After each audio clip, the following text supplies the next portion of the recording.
የአሰብ ወደብን ጉዳይ በተመለከተ ጀነራል ባጫ ደበሌ መረጃ ሰጡ። ኢትዮጵያና ኤርትራ የአሰብ ጉዳይን በሚመለከት በተለይም ቀደም ሲል ከፕሬዝዳንት ኢሳያስ አፈወርቂ ጋር መግባባት ላይ ተደርሶ የነበረ ሲሆን መግባባቱን ያፈረሰው የኤርትራ መንግስት መሆኑን ጀነራል ባጫ ደበሌ አስታውቀዋል። በኬንያ የኢትዮጵያ አምባሳደርና ከፍተኛ የጦር መኮንን የሆኑት ሌተናንት ጀነራል ባጫ ደበሌ የአሰብ ወደብ ጉዳይን አዲስ አጀንዳ እንዳልሆነ ጠቅሰው ከዚህ ቀደም በጠቅላይ ሚኒስትር ዶክተር አብይ አህመድና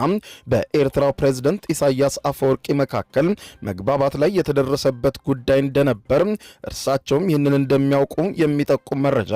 በትግርኛ ቋንቋ በመጻፍ በማህበራዊ ሚዲያ ገጻቸው ላይ ያሰፈሩ ሲሆን ጀነራሉ ጠቅላይ ሚኒስትር ዶክተር አብይ አህመድ ከፕሬዝዳንት ኢሳያስ አፈወርቂ ጋር በሚሊኒየም አዳራሽ በተዘጋጀ ዝግጅት ላይ እኔና ኢሱ የምንጋራው አሰብ ወደብን ነው ማለታቸውን አስታውሰው ፕሬዝዳንት ኢሳያስ አፈወርቂ ይህንን ሐሳብ እጃቸውን ግንባራቸው ላይ በማድረግ አሰብን ለኢትዮጵያ ሕዝብ ለማካፈል እንደሚስማሙ ገልጸው ነበረ ሲሉ በዚህ መሰረትም የአሰብን ጉዳይ አሁን በድንገት የተነሳ አዲስ አጀንዳ ሳይሆን ከዚህ ቀደም በሁለቱ መሪዎች መካከል መግባባት ላይ የተደረሰበት እንደሆነ በመጠቆም በመጨረሻም አሰብ በአሻጥር የተወሰደ የኢትዮጵያ ሀብትና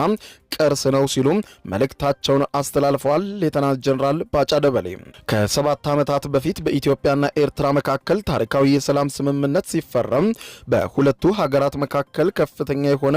የህዝብ ለህዝብ ግንኙነት እንዲሁም ጠንካራ ኢኮኖሚ ትስስርን ይፈጥራል የሚል ተስፋ ተፈጥሮ እንደነበረ በወቅቱ ሁለቱም ወገኖች በተለያዩ መድረኮች ላይ አብረው መታየታቸው የሚታወስ ሲሆን በተደጋጋሚም የወደብ ጉዳይ ሲነሳ እንደነበር ተመልክቷል።